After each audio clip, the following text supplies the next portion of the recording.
All right, in this video, we're going to go deep dive into what the new coming financial system is going to look like with this Clarity Act.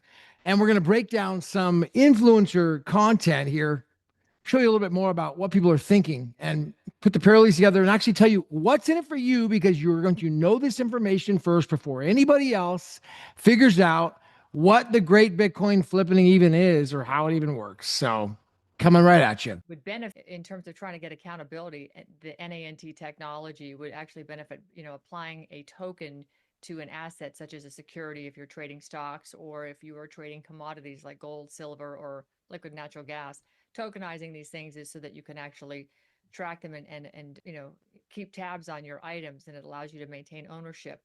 The difference, though, between something like that application of NANT technology and, say, another company like Abex is where not only are they tracking your commodity or your security per se, but they're also providing you legal title to it. So my understanding of what NANT is doing is they've now created a token that can be used to, let's give a real life example here. All right, and I'm going to give a little commentary. All right, so check this out. So we've got Carrie, Cassidy, and Ann Vandersteel here, right here, who are freaking awesome, dude. I really don't know either one of them. I don't really know much about them, but respect. And they're looking for the truth. Hats off to them, dude. That's what it takes. You got to freaking research. You got to get in these things and you got to look and really dive deep to uncover what is going on. This entire freaking blockchain industry is so confusing. All right. When you hear blockchain, you hear Bitcoin, you're like, dude, whoa. But for Ann and Carrie, Cassidy, what do we do when we're going to start looking into something? We got to go back to the very basics in the beginning. So, for America, it's read the founding documents, the Articles of Confederation, the Bill, the Declaration of Independence, the Articles of Association, the Constitution. I mean, the Holy Scriptures way back, of course. But I mean, for this, it's going to be all based upon one document. That's the white paper, 2008, a purely peer-to-peer version of electronic cash would allow online payments to be sent from one party to another without going through a financial institution. So we don't need to go into too much detail because it really takes a master to go through this and understand these 8 pages. But is it 9? But just reading that first sentence, a purely peer-to-peer version of electronic cash would allow payments to be sent directly from one party to another without going through a financial institution. So that's our key phrase. These are kind of the buzzwords of the most important things we've got to remember. Now, what Ann Vandersteel is talking about there and introducing and saying is a system that apparently is going to have established tokens on a blockchain where you provide your ownership, you get your ownership rights from a financial institution. All right. So just, we have to look at this in context of our own independence and freedom and what really talked about inside the Federalist Papers.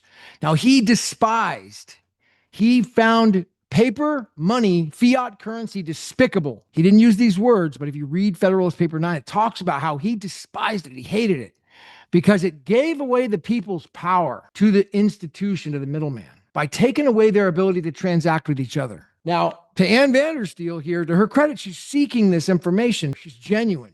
She's desperately trying to figure this out. That being said, you have to start really looking at it from a very basic principle.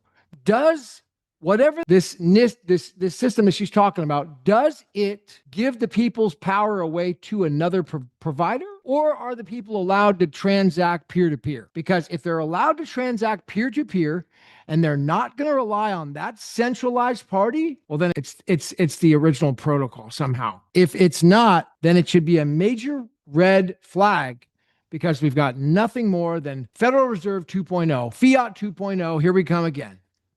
There's always going to be a masquerade. It's just this wolf in sheep's clothing. He's back again. The key is are we going to embrace it for this new financial system which is under the Clarity Act? Let me break this down a little. Now, so Carrie Cassidy is like super, super high level connected person. So she's been around for a long time. She knows, dude, people know her. She's so well known that just people all know her. So because of that fame that she has, she's extremely connected to a lot of high level people.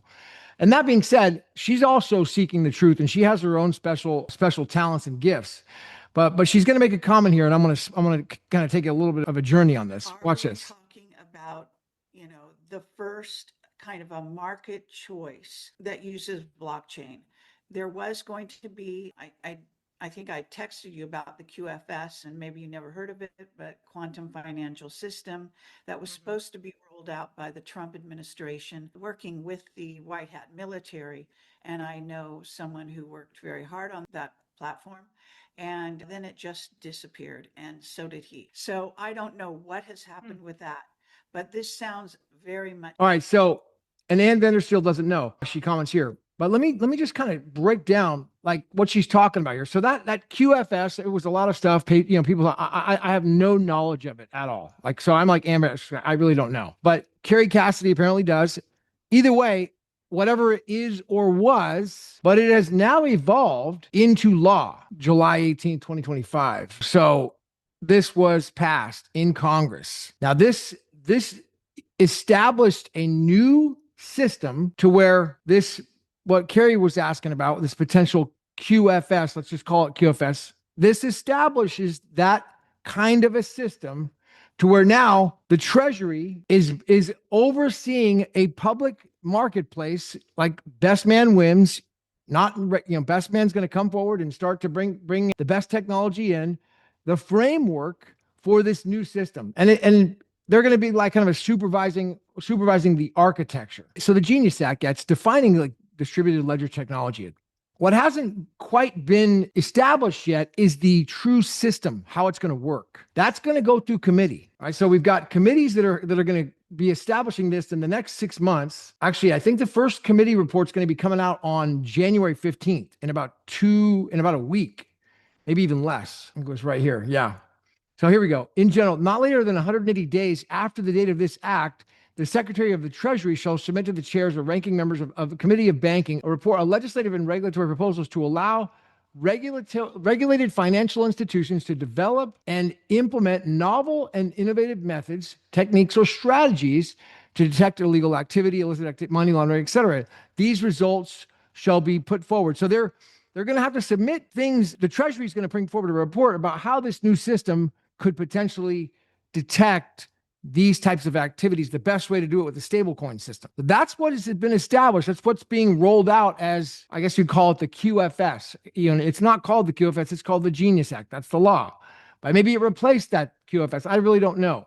But that's how it's going to work. Now, what's really important is going back to Ann and Carrie Cassidy is before we really kind of get into bringing forward another third party, another middleman, we've got to take a closer look at like what systems we have available right now and where we are. Because if we could figure that out, then we don't have to use these middlemen, dude. The people can transact together. We can have our own regulated system. We can use what's shown right there in the white paper. We can find a way to operate on that cheaply without having to custody all our stuff and give up all our rights to them. We don't need a token offering to do that. I mean, if you're looking to make a pump and dump and be the next Hawk Tua girl, then back up a token, dude. And you might get rich like Hawk Tua. I think she made some money and then she disappeared and she'll never have any credibility ever again. Stay long-term in this, then we've got to use the foundational base layer, and then we tokenize only in sats.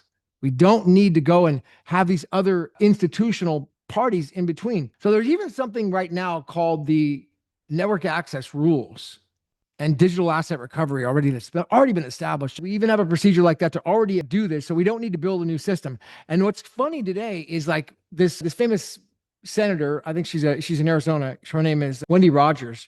She's posting, I guess I could say this on the record. I don't know if I can, but I personally know her social media guy. He's kind of like a Dan Scavino guy. He's kind of like that for her. And he also does another famous politician as well.